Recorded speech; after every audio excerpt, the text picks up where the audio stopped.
नमस्कार, मैं हूं ब्रजेश श्रीवास्तव और आप देख रहे हैं हमारा खास शो टॉक विद ब्रजेश। आज दो तस्वीरें पूरी दुनिया में सुर्खियां बटोरती रही। एक तस्वीर जिसने हिंदुस्तान को गर्व से भर दिया, लेकिन एक तस्वीर ने शर्मसार भी कर दिया। और सबसे बड़ी बात यह है कि दोनों तस्वीरें महज चंद कदम की दूरी पर थी, यानी दोनों तस्वीरों की दूरी भी पास थी और दोनों तस्वीरों का कनेक्शन भी एक दूसरे से जुड़ा हुआ था। एक तस्वीर हिंदुस्तान को उसकी अपनी लोकतांत्रिक परंपराओं को समृद्ध करती हुई, उसको गौरव प्रदान करती हुई देश की नई संसद मिली। आज देश की नई संसद को प्रधानमंत्री नरेंद्र मोदी ने राष्ट्र को समर्पित किया, उद्घाटन किया। इस तस्वीर ने यह बता दिया कि हिंदुस्तान की ताकत क्या है, हिंदुस्तान कैसे नई दुनिया की एक उभरती हुई ताकत है, विश्व की महाशक्ति है, और कैसे हिंदुस्तान अपनी संप्रभुता को बरकरार रखता है। लेकिन ठीक उसी से चंद कदम दूर जंतर मंतर में भी एक तस्वीर रह रहकर टीस दे रही थी, रह रहकर कहीं ना कहीं वो जख्म दे रही थी और कुछ हद तक शर्मसार भी कर रही थी, क्योंकि हिंदुस्तान की बेटियों का मान मर्दन कर रही थी हिंदुस्तान की सरकारों की खाकी।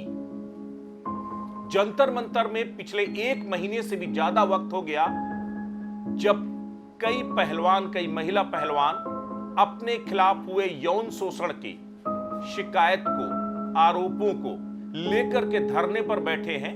बीजेपी के एक सांसद ब्रजभूषण शरण सिंह के ऊपर इस सनसनीखेज आरोप है, जो रेसलिंग फेडरेशन ऑफ इंडिया के अध्यक्ष भी थे, कुश्ती महासंघ के अध्यक्ष भी थे। लेकिन सबसे बड़ी बात यह है कि एक महीने से उस पर, ब्रजभूषण शरण सिंह पर कोई कार्रवाई तो नहीं हुई, लेकिन जो पीड़ित थे, जो शिकायतकर्ता थी, जो लगातार एक महीने से ब्रजभूषण शरण सिंह के ऊपर कार्रवाई को लेकर आंदोलन कर रही थी, धरने पर बैठी थी, आज उन्हें पुलिस ने बर्बरता के साथ, ये जो तस्वीरें आप देख रहे हैं, तस्वीरें बेहद ही शर्मनाक हैं।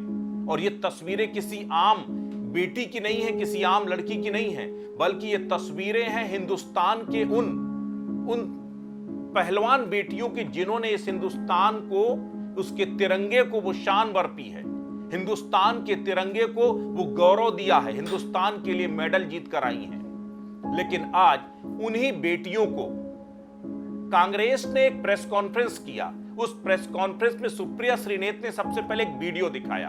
वो वीडियो वाकई में बेहद दिलचस्प है। उस वीडियो में प्रधानमंत्री नरेंद्र मोदी विनेश फोगाट से कह रहे हैं, ये तो मेरी घर की बेटी है और मैं तुम्हारे पूरे परिवार के बारे में जानता हूं। और जिस तरह का स्नेह बजरंग पुनिया, विनेश फोगाट, इन सब लोगों को जिस तरह का स्नेह प्रधानमंत्री नरेंद्र मोदी दिखा रहे हैं, जिस वक्त उन्हें मेडल मिला था, ये लग रहा था कि वो इन बच्चों के अभिभावक हैं और वो ऐसा अभिभावक है जिसके सामने कभी इन बच्चों के साथ कुछ भी गलत नहीं हो सकता। गलत और सही अलग विषय है, आरोप अलग विषय है, आरोपों की जांच अलग बात है, लेकिन जिस तरह की कार्रवाई, जिस तरीके की बर्बरता आज जंतर मंतर में देखने को मिली, वो वाकई में शर्मसार करने वाली है। और सबसे बड़ी बात यह है कि उन खिलाड़ियों को, जिनको कभी हिंदुस्तान अपना गौरव मानता था, आज आखिर ऐसा क्या हो गया कि हिंदुस्तान की सरकार उन्हें अपराधी मानने लगी, उन्हें आतंकवादी मानने लगी, केवल उनके शोर से डर रही है। आखिर वजह क्या है? यह सबसे बड़ा सवाल है। और सबसे बड़ी चीज यह है कि जिस तरीके से प्रधानमंत्री नरेंद्र मोदी, जिस वक्त इन खिलाड़ियों को वहां से हटाया जा रहा था, इनके धरना स्थल को नेस्तनाबूद किया जा रहा था, ठीक उस वक्त प्रधानमंत्री नरेंद्र मोदी महज चंद कदम दूर नई संसद से देश को संबोधित कर रहे थे, दुनिया को हिंदुस्तान की ताकत दिखा रहे थे। क्या यही हिंदुस्तान की ताकत है कि हिंदुस्तान की बेटियों को हिंदुस्तान की पुलिस बर्बरता पूर्वक जो है उनका दमन करेगी? क्या यही हिंदुस्तान की ताकत है? क्या यही तस्वीर आप हिंदुस्तान की पूरी दुनिया में दिखाना चाहते हैं? हम उस विपक्ष को कभी उसका समर्थन नहीं करते जिसने हिंदुस्तान के इस गौरवपूर्ण क्षण को, जो हिंदुस्तान की नई संसद बनने जा रही थी, उसकी मुखालफत की थी, उसका विरोध किया था, हम उसका कभी समर्थन नहीं करते। लेकिन क्या इस तस्वीर का या इस एक्ट का समर्थन किया जाना चाहिए कि हिंदुस्तान के वजीर आजम, हिंदुस्तान के प्रधानमंत्री चंद कदम दूर पर देश और दुनिया को संबोधित कर रहे थे और वहां से कुछ दूरी पर उन बच्चियों के साथ, उन पहलवानों के साथ जो देश का भविष्य है, देश का मान है, उनके साथ इस तरीके से ज्यादती हो रही थी। उन्हें अपराधियों की तरह बसों में ठूंसा जा रहा था। और सबसे बड़ी बात यह है कि जिस तरह की जद्दोजहद ये तमाम पहलवान पुलिस वालों से बचने के लिए, उन्हें जब पुलिस वाले खींच रहे थे, तो जिस तरह का जद्दोजहद ये पहलवान कर रहे थे, वो जद्दोजहद अगर उन्होंने रिंग पर किया होता, अगर अखाड़े पर किया होता, तो हिंदुस्तान के सीने पर कई और गोल्ड मेडल मिल गए होते। लेकिन ये दुर्भाग्य है कि उन्हें वो जद्दोजहद जो मैदान पर करनी चाहिए थी, जो उन्हें प्रैक्टिस के दौरान करनी चाहिए थी, वो अपने ही देश की खाकी के खिलाफ वो जद्दोजहद कर रहे थे उनसे बचने के लिए। आज उन पहलवानों की आंखों में आंसू हैं। आज पूरा देश स्तब्ध है, आक्रोशित है। सबसे बड़ी बात यह है कि आखिर किस बात का जो है, ये गुरूर किस बात का है? और क्या एक आम आदमी के लिए और एक खास व्यक्ति के लिए कानून अलग अलग हो सकते हैं क्या? अगर एक नॉर्मल व्यक्ति के लिए पॉक्सो एक्ट में अगर कोई रिपोर्ट दर्ज की गई होती या आरोप लगे होते, तो क्या अब तक वो सलाखों से बाहर रहता? लेकिन अगर 1 महीने से पुलिस ने कोई कार्रवाई नहीं की है, तो जाहिर सी बात है सत्ता और सिस्टम का साथ मिल रहा है।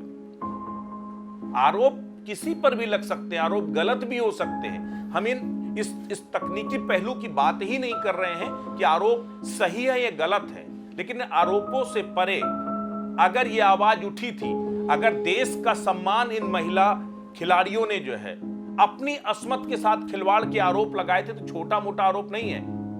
कभी भी कोई औरत, उसके लिए उसकी इज्जत सबसे ज्यादा प्यारी होती है। और अगर हिंदुस्तान की बेटियों ने अपनी इज्जत पर आंच आने की बात कही है, तो उसमें कुछ तो बात होगी।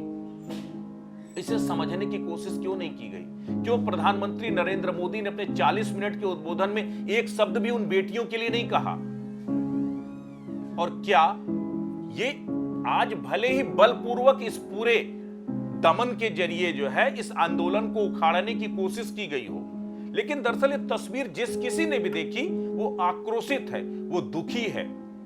और सबसे बड़ी बात यह है कि जिस तरह से दबी हुई चिंगारी ये जो भड़क रही है, कहीं ऐसा ना हो कि समय के साथ ये शोला बन जाए।